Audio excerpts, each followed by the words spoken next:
Hay una imagen en las fuentes que estamos analizando hoy que resulta, absolutamente imborrable. Sí, es una escena que se queda grabada definitivamente. Es el año 1891. En las profundidades montañosas de un país ficticio llamado Umbría, hay un maestro forjador que está huyendo de una cacería humana implacable. Ajá. Y en medio de esa desesperación, se describe el descubrimiento de un secreto que la Tierra debió guardar para siempre. Un metal peculiar. Un tipo de hierro que, según los relatos, late con vida propia. Exacto. Una pieza forjada en el fuego de la opresión que simplemente se niega a enfriarse o a ser olvidada. Para quien lee esa descripción, es una imagen poderosísima. Literalmente un metal que respira. Es una imagen brutal. Funciona casi como si la historia misma se materializara en algo que uno puede sostener en la mano, pero que quema irremediablemente si se intenta esconder. Lo fascinante aquí es cómo se utiliza el hierro a lo largo de toda la obra. Claro, porque va cambiando de significado. Así es.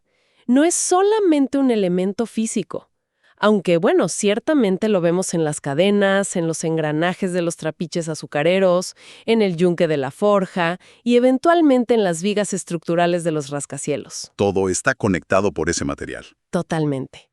El hierro opera como una metáfora absoluta de la memoria. Una memoria que el patriarca de esta historia intenta destruir a mazazos, pero que demuestra ser indestructible. Y de eso se trata precisamente nuestra inmersión profunda de hoy. Tenemos sobre la mesa extractos increíbles de una obra registrada en 2026 por la autora Némesis Daniele. Titulada Las raíces de la infamia, el eco del hierro, libro 1. Esa misma. Es una narrativa de ficción histórica y también de suspenso corporativo. Y nuestra misión en este análisis a fondo es muy específica. Queremos examinar cómo la riqueza generacional insondable y los imperios corporativos de cristal de nuestra era moderna a menudo están construidos sobre cimientos de sangre. Sobre sangre, fraude y secretos muy, muy celosamente enterrados. Ok, vamos a desempacar esto. Porque tenemos dos líneas temporales colisionando de frente. Por un lado tenemos la brutal época colonial e industrial del siglo XIX, en la llamada Hacienda Los Lirios. Y por el otro lado, el corporativismo despiadado y súper tecnológico del consorcio Umbria en el año 2026. Es un choque de mundos. Exactamente. Y para entender la magnitud de la explosión que ocurre en 2026, es fundamental retroceder y examinar exactamente de dónde vino el capital inicial, esa semilla que dio origen a la todopoderosa familia Pomeranz. Los fundadores del imperio.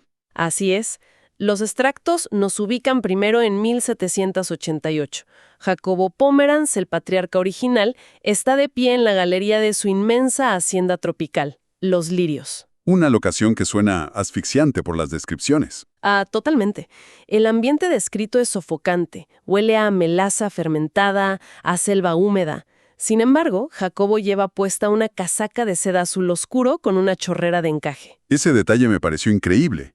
Es decir, usar seda pesada y terciopelo en medio del calor abrasador del trópico no tiene ningún sentido práctico. Ninguno. Es como si esa ropa no fuera para abrigar, sino una especie de armadura de clase. Es una declaración de principios total. Esa seda en el calor asfixiante comunica de manera silenciosa que él no pertenece a esa tierra sudorosa. Él es su amo. Y esa desconexión emocional, esa barrera física, se traduce de manera directa en la forma en que gestiona su patrimonio. Porque él no ve personas. Exacto. Jacobo no ve seres humanos, ve hojas de cálculo siglos antes de que existiera el software financiero. Y hay una escena que ilustra eso a la perfección. Jacobo abre un enorme libro contable, el aterrador libro de las almas, para darle a su hijo su primera lección de negocios. Una escena escalofriante. Sí, porque en esas páginas le muestra cómo compró a un niño llamado Clemente por 300 pesos. Y la lección no trata sobre el ser humano, sino sobre cómo esa inversión, entre comillas, ya produjo 10 años de trabajo. Calculando la depreciación de su cuerpo como si fuera una carretilla, literalmente. Es de no creerse ver cómo esa normalización del horror se planta como la verdadera semilla financiera de la familia. Y el contraste al dar el salto al año 2026 es lo que detona la trama. Ahí conocemos a Ruth Pomeranz. Ella es una arquitecta de 30 años, miembro de esta dinastía de multimillonarios. La heredera moderna. Ajá. Tras la muerte de su padre, Ruth está revisando cajas en un ático polvoriento e encuentra un viejo baúl de cedro y en el doble fondo un documento del año 1888 con el sello lacrado de la hacienda. Y no es un diario íntimo ni una carta familiar, es un documento legal, helado, puramente mercantil, donde un hombre llamado Emiliano Pomeranz cede los derechos de posesión de, cito textual, un activo denominado Pedro. ¡Wow! Y se lo cede a su propia sobrina, Natalia Pomeranz. Un ser humano tratado como si fuera una acción al portador. ¡Qué locura! Leer esto se siente literalmente como inspeccionar una escena de un crimen de hace más de un siglo. Y aquí es donde se pone realmente interesante. A ver. Si sabemos por el contexto de la historia que la esclavitud fue abolida a finales de ese siglo, ¿cómo logra una familia transformar legalmente vidas humanas en acciones corporativas modernas? Esa es la gran pregunta. Es decir, ¿cómo se pasa de un libro de las almas a un fondo de inversión sin que el gobierno o la sociedad lo noten? Pues esa es la mecánica oculta que Ruth empieza a desentrañar, lo que podríamos denominar una transición no ética. Los Pomeranz sabían perfectamente que las leyes de abolición eran inminentes. Veían venir el golpe. Así es, así que no esperaron a perder sus, digamos, activos. Utilizaron lagunas legales masivas. Primero, aprovecharon leyes de transición para renombrar a los hijos de los esclavos como aprendices. Ah, claro, un cambio de nombre nada más. Exacto. Atándolos a contratos de servidumbre perpetua por supuestas deudas de alojamiento y comida. Una esclavitud reempaquetada con jerga legal. Totalmente. Pero el verdadero truco contable vino después. Cuando la abolición total fue ineludible, liquidaron cuentas basadas en el valor proyectado del trabajo de esas vidas humanas y lo ingresaron en algo llamado cuenta de reserva histórica. ¡Qué cinismo! Argumentaron ante tribunales corruptos que la pérdida de esa mano de obra representaba un daño patrimonial y lograron que esos fondos quedaran libres de impuestos. Increíble.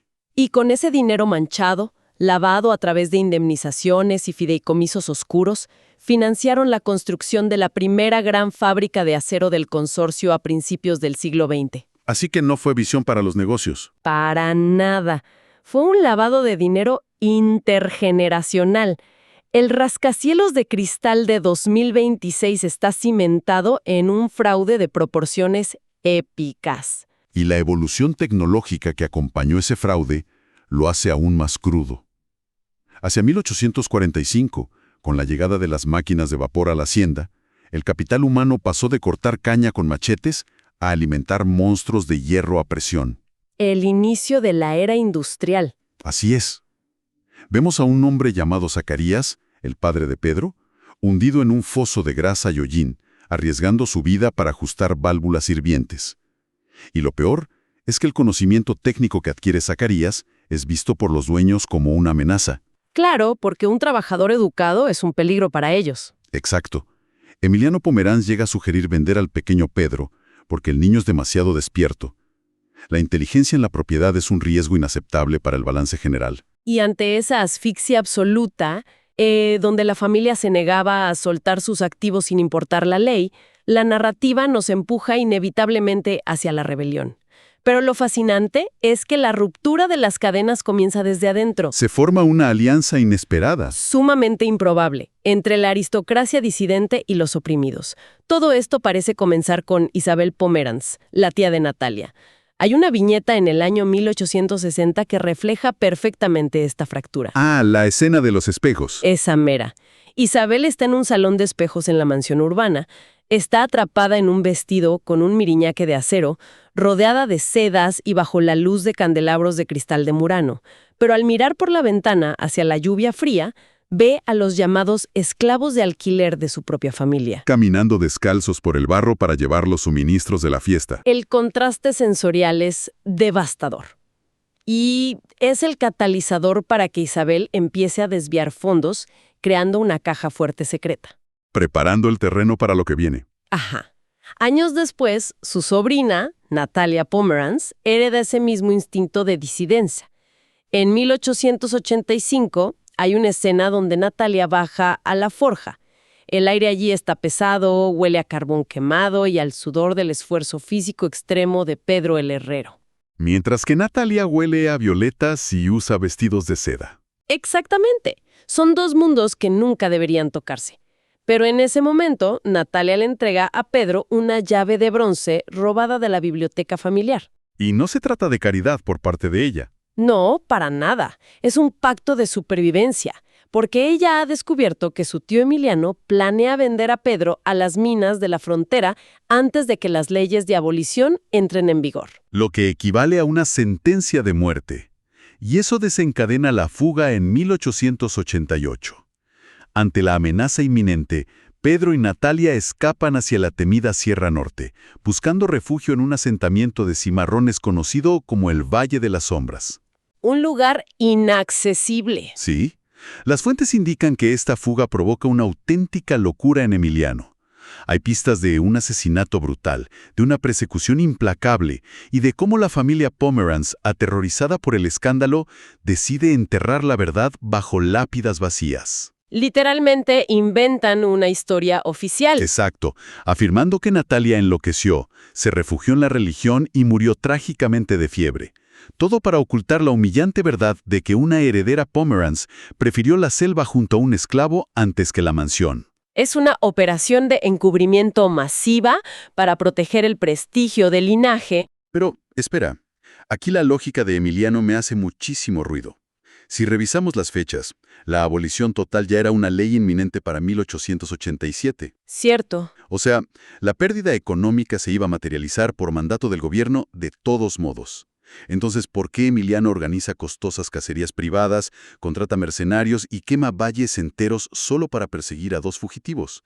No tiene ningún sentido financiero gastar una fortuna para recuperar un activo que ya no tiene valor legal. Es que si conectamos esto con el panorama general de la época y la psicología de la élite dominante, nos damos cuenta de que llega un punto donde la motivación deja de ser el dinero. Entonces, ¿de qué se trata? Se trata del poder absoluto, del ego y de su retorcida visión del honor. Que un decreto gubernamental expropie propiedades es visto como un revés financiero, un gaje del oficio. Claro, algo que pueden manejar en los tribunales. Pero que la propiedad despierte, tome conciencia, elija su propio destino y escape con alguien de la propia sangre del amo, eso es intolerable. Destruye por completo el mito de superioridad biológica e intelectual sobre el que toda su clase social sostenía su derecho a gobernar. Lo ven como una amenaza a su identidad misma. Exacto. Emiliano no estaba cazando un valor monetario, estaba cazando la audacia de la libertad. El objetivo era el castigo ejemplar, esterilizar la insubordinación con fuego. Y literalmente intentó borrar esa historia con lodo y fuego. Incluso mandó arrojar el yunque de la forja de Pedro al fondo de un río. Pero la memoria es muy obstinada. Así es. Y sobrevivió para acechar al imperio más de un siglo después. Y eso nos lleva a uno de los mecanismos narrativos más brillantes de esta obra. El plan de Felipe Pomeranz Vidal. Uf, es un giro espectacular que ocurre a mediados del siglo XX. Estamos en 1954 y el Consorcio Umbría está en plena expansión, construyendo la ciudad moderna. El boom inmobiliario. Ajá. Felipe, el arquitecto de los primeros grandes rascacielos corporativos de la familia, está supervisando unas excavaciones cuando los obreros desentierran una vieja caja metálica. La que dejó Natalia. Exactamente. En su interior, conservados contra todo pronóstico, están los diarios de la tía Isabel y las cartas que Natalia logró enviar desde la clandestinidad. Felipe lee todo el horror. Descubre, sin lugar a dudas, el fraude masivo y la sangre que componen los cimientos de su riqueza. Y la reacción instintiva de cualquier magnate corporativo en esa posición habría sido encender la trituradora de papel o hacer una hoguera. Desaparecer la evidencia. Totalmente. Pero Felipe no destruye las pruebas ni hace un escándalo público que destruiría a su familia en los tribunales. Felipe juega a larguísimo plazo. Toma los terrenos de la Sierra Norte, justo donde estaba el Valle de las Sombras, y crea una inmensa reserva natural. Y le pone un candado legal. Sí, le añade una cláusula legal de inalienabilidad perpetua, un verdadero candado de hierro legal que prohíbe vender, hipotecar o construir en esas tierras por la eternidad. Una maniobra que deja a las futuras generaciones de la Junta Directiva, como al actual CEO Marcos en 2026, completamente bloqueados y enfurecidos al ser incapaces de explotar comercialmente terrenos de altísimo valor. Se deben haber querido arrancar el pelo. Seguro. Pero la genialidad de Felipe va mucho más allá de proteger un bosque. La verdadera magnitud de su plan golpea a Ruth en 2026, cuando logra acceder a los archivos blindados del subsuelo 3 del consorcio. La forma en que se describe esa escena, usando un viejo terminal analógico desconectado de la red moderna, parece sacada de un thriller de espionaje tecnológico. Sí, pura tensión. Ruth descubre una serie de documentos clasificados bajo el nombre de fideicomisos de identidad protegida, y al leer cómo funcionan, queda claro lo que hizo Felipe. El plan maestro. En los años 50 contrató firmas de investigadores privados para rastrear sigilosamente por todo el país a los descendientes vivos de los cimarrones del Valle de las Sombras, es decir, a los herederos directos de Pedro y Natalia. Una búsqueda monumental. Sí, y mediante estos fideicomisos ciegos, creó una compleja red de becas anónimas, corporaciones fantasma y adopciones en la sombra, para infiltrarlos sistemáticamente en la cúspide misma del consorcio Umbría. Y el método de infiltración es fascinante. Les proporcionó nombres comunes, los apellidos Ferrer, Ríos, Castillo. Se aseguró de que recibieran la mejor educación posible, pagando universidades de élite desde cuentas irrastreables. Sin que ellos supieran de dónde venía el dinero. Exacto. Nunca les reveló el origen. Dejó que por su propio mérito, intelecto y capacidad fueran reclutados por recursos humanos del consorcio y escalaran posiciones hasta llegar a sentarse en la junta directiva en el año 2026. Para visualizar la genialidad de esta maniobra, es como si Felipe hubiera programado un virus informático de naturaleza legal y biológica en los años 50. Muy buena analogía. Lo plantó directamente en el código fuente del sistema corporativo de la familia, lo dejó latente y lo diseñó meticulosamente para detonar 70 años después, cuando las piezas estuvieran en posición. Y, siguiendo con la analogía de la tecnología, dejó 3 objetos físicos, 3 reliquias antiguas que funcionan como las llaves de encriptación o los códigos de autorización finales para ejecutar ese virus. Es una analogía perfecta. Si la estructura corporativa de los Pomeranz es el sistema operativo, digamos que Felipe creó una puerta trasera. Y las llaves para activarla son físicas. ¿Cuáles son esas llaves? El anillo de sello que lleva Andrés, el director de finanzas, el broche de plata en forma de lirio que usa Elena, la directora de estrategia, y una vieja llave de hierro en el llavero de Tomás, el jefe de seguridad. Todo escondido a plena vista. Así es. Felipe resolvió el crimen originario de sus ancestros utilizando exactamente las mismas herramientas corporativas, frías y despiadadas que se crearon con aquel dinero sucio. Usó las reglas del sistema opresor, el entramado de acciones y fideicomisos, para proteger y empoderar a las víctimas del propio sistema. Es una contradicción poética fascinante. Y así es como llegamos a la gran convergencia de la historia. Todas las piezas están colocadas en el tablero. La narrativa ofrece una dualidad frenética que corta la respiración, alternando entre 2 cacerías separadas por 135 años de diferencia, pero unidas por el mismo terreno. El Valle de las Sombras. Justamente. En 1891 se describe a Emiliano acorralando despiadadamente a Pedro y a Natalia en un desfiladero de la montaña bajo una tormenta torrencial. Pedro utiliza trampas de troncos para ganar tiempo, mientras Natalia, en medio del caos, logra sacar del valle a un niño en secreto, entregándole un pequeño cofre con las pruebas documentales. Y en paralelo perfecto, en 2026, la acción sigue a Ruth Pomeranz en esa misma montaña. Está huyendo a toda velocidad en su camioneta por antiguas rutas madereras, esquivando la niebla mientras es perseguida sin tregua por enjambres de drones de vigilancia Halcón. Drones que son de su propia empresa. Exacto. Estos drones fueron enviados por su primo Marcos, el actual CEO, quien está desesperado por evitar que ella descifre el archivo maestro que expone la verdad. Toda esta tensión estalla finalmente en el clímax, ubicado en el piso 42 del rascacielos, la Inmaculada Junta de Cristal. Marcos, con toda la arrogancia de quien se cree el dueño absoluto del mundo, está a punto de firmar una orden de emergencia gubernamental conseguida mediante sobornos. Para demoler la reserva. Sí, esa orden anularía el candado legal de Felipe, permitiendo demoler la montaña y borrar cualquier evidencia arqueológica o física que quede del pasado. Justo en ese instante, Ruth irrumpe en la sala. Uf, el peso dramático de esa escena en la sala de juntas es tremendo. Ruth entra con la respiración entrecortada, mira alrededor de la enorme mesa de caoba y ve a Andrés, a Elena y a Tomás. A simple vista, son ejecutivos de traje impecable, revisando proyecciones de ganancias en sus tabletas. Ejecutivos comunes y corrientes. Pero Ruth, y solo Ruth en esa inmensa habitación, sabe la verdad. Sabe que ellos son los sucesores de la forja, son los herederos de la sangre de Natalia y de Pedro. Son los dueños legítimos tanto por derecho de sangre como por el diseño legal que dejó Felipe a través de las acciones clase B del consorcio. Y en ese momento, Ruth tiene la decisión final en sus manos. En lugar de soltar la bomba y revelar el secreto ahí mismo, lo cual probablemente causaría que Marcos utilizara todo el poder legal y mediático de la empresa para destruirlos antes de que pudieran reclamar su herencia, ella decide actuar con cautela. Muy inteligente de su parte. Protege la identidad de los herederos en ese momento, pero frena en seco la firma de la orden de demolición, anunciando frente a todos que el archivo maestro ha sido abierto y que la verdad completa está asegurada fuera de su alcance. Los deja completamente fríos. Entonces, ¿qué significa todo esto a nivel profundo? Ruth tiene ahora una pequeña memoria USB en el bolsillo de su abrigo que, literalmente, tiene el poder de derrumbar a su propia familia y redistribuir miles de millones de dólares. El poder real acaba de cambiar de manos de forma completamente invisible dentro de esa sala de juntas. Es un cambio de paradigma total. ¿No es increíble reflexionar sobre cómo el hierro literal, aquel que fue forjado a martillazos en 1891 bajo el lodo y la lluvia, terminó convirtiéndose subrepticiamente en la estructura de acero, en el esqueleto mismo del rascacielos corporativo más moderno y poderoso de la ciudad? Es una metáfora arquitectónica soberbia por parte de la autora.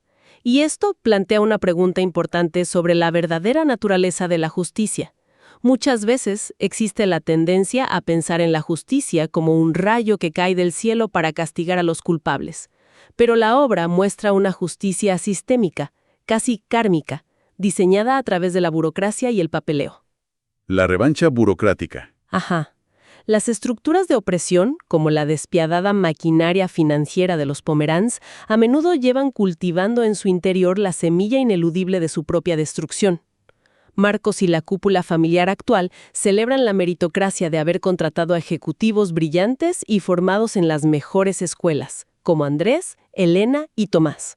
Se sienten muy orgullosos de eso. Se enorgullecen de su visión corporativa moderna y eficiente, pero no tienen la menor idea de que esa misma meritocracia de la que presumen fue en realidad el vehículo perfecto para ejecutar una corrección histórica masiva, operando silenciosamente bajo sus propias narices durante décadas. Vale la pena reflexionar sobre el viaje completo que presenta este primer libro, porque el triunfo silencioso de Natalia y Pedro resulta monumental.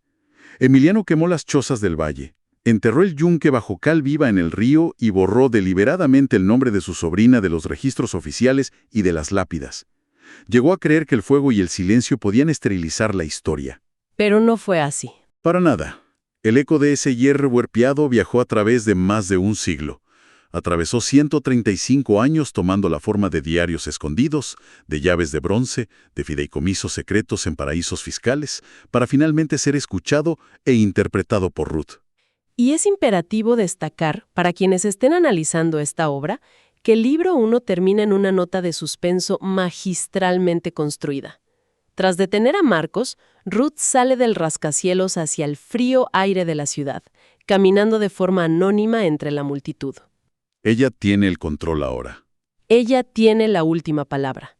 Mientras camina, es plenamente consciente de que al día siguiente va a cambiar drásticamente el curso de las vidas de 3 ejecutivos que, esta misma noche, duermen sin tener la menor sospecha de que sostienen el poder histórico y financiero de sus ancestros en las palmas de sus manos. Es uno de esos finales que obliga a quedarse pensando por mucho tiempo después de cerrar las páginas.